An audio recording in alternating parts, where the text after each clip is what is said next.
Christine Eliazo. I'm actually a fourth-year medical student at Nova Southeastern University in South Florida. And this is actually my first foray into rare endocrine diagnoses. My topic was congenital adrenal hyperplasia, which is basically a really rare congenital condition where you're born with just really low cortisol levels. And so, as you can imagine, that has a lot of really detrimental effects on the body. Cortisol is responsible for metabolism. It is responsible for, it is released in response to stress, so it also increases a lot of glucose, breaks down fats, proteins, and also, as with this particular case study, a lot of people with this disease can also have really low salt levels, and so that can also have a lot of detrimental effects on your blood pressure and all that kind of stuff. So I guess in terms of bone, it definitely has, cortisol definitely has a negative impact on bone. So it can, if you have too much cortisol, it can actually stunt your growth as well. Basically, it all takes place in the adrenal cortex. So the adrenal glands are basically like, I like to think of it like the hat of the kidney. It pretty much sits right on top of the kidney. And it synthesizes your androgens, so your testosterone, cortisol levels like I had mentioned, and also aldosterone, which is responsible for your sodium and potassium levels. And so within the adrenal cortex, there's a whole schematic of enzyme pathways, but the most common, I guess, deficiency is a result of a genetic mutation. I believe it's CYP2A12 or something like that, but it causes 21 hydroxylase deficiency, which if this enzyme is missing from the pathway, it can lead to deficiency in cortisol levels and aldosterone levels, because it literally converts one protein down to the next. And so that's basically what happens in this disease.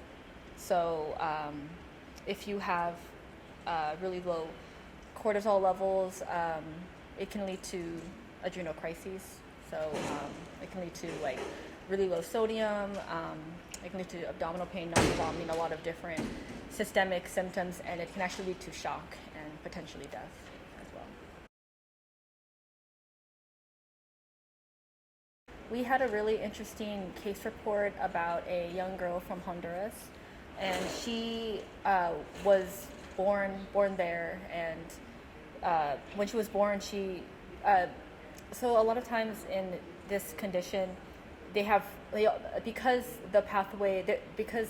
there's no more 21 hydroxylase, the pathway is then shunted to the testosterone pathway, so a lot of people have like really high testosterone levels. And so this girl, due to the high testosterone, it caused virilization, which pretty much led to ambiguity of the genitalia. So she had kind of an interesting mix of both penis and also I saw a little bit of the labia.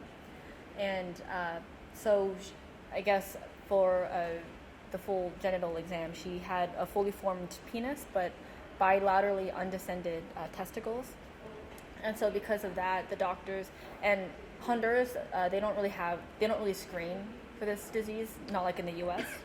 And so because they saw the ambiguous genitalia, they just assigned her male at birth, and the family gave her a male name and raised her male until the age of 4 months, because where she was eventually diagnosed with CAH, because she was rehospitalized over and over again for hypotension due to her low sodium, and also hyponatremia and dehydration.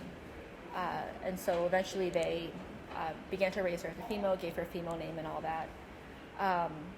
At 7 months, she moved to the U.S., where she underwent she saw an endocrinologist. She underwent a karyotype analysis, and it confirmed for us that she was genotypically 46XX, so genotypically a female, and also confirmed through 17-hydroxyprogesterone diagnostic testing that she does have CAH. And so they continued to raise her as a female, and as she grew older and started to, discover gender and her identity, she does identify as a female, and she feels very much like a female, but with more, I guess, masculinized features due to the high testosterone level. And it was really interesting because due to her externally anatomic variation, she also was rehospitalized over and over again for recurrent UTIs because of the genitalia, it can cause the flow of urine to not flow as well, and so that can lead to growth of bacteria, and that's most likely why she kind of came back with multiple UTIs. And interestingly enough, she also underwent a gender evaluation just because she was having she wasn't behaving in a very stereotypically gendered way, but that turned out to be inconclusive because of some learning difficulties. Then at age 11, she started to get her first period, and interestingly enough, the blood actually leaked out of the urethral opening of the penis, and so that was definitely a very interesting presentation. She eventually underwent a surgical correction at age 16. The delay was primarily due to insurance issues. The family didn't have access to that before.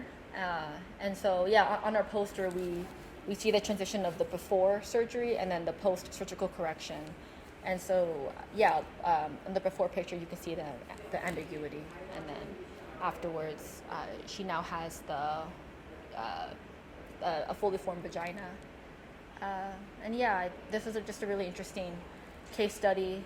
I talked to a few endocrinologists who walked by the poster, and they said they haven't really seen a presentation quite like this with CAH. It's definitely a really unique case. It definitely emphasizes the importance of, first of all, screening. I know the U.S. This is university screened, but that's not always the case in all these other countries. It also emphasizes just a very collaborative approach to a disease quite like this, because one of the, he was a professor. One of the professors was saying that he was an endocrinologist. It was really interesting to him to see all the different facets of her care. Like, she went to urology, she went to, of course, an endocrinologist, a surgeon, because this disease impacts so many different systems. Cardiovascular, it impacts your bladder. Of course, it impacts your hormone levels, and so it really emphasizes the importance of a collaborative approach to someone's medical care, and how, as well as the importance of, the impact that socioeconomic factors can have on someone's care, and how that can impact their own identity, and especially in this case, her gender identity. There are so many variables that led to the delay of her surgical correction, and potentially led to, some form of potentially internal conflict in regard to her identity, as is often the case with a lot of intersex people. There's a lot of overlap with polycystic ovarian syndrome. The two diagnoses have a lot of symptoms in common, especially because they both have really high androgen levels, and so that's why it's if someone presents with polycystic ovarian syndrome, it's also really important to potentially test them for CAH, because a lot of times they do present with the non-classical version where they present really late.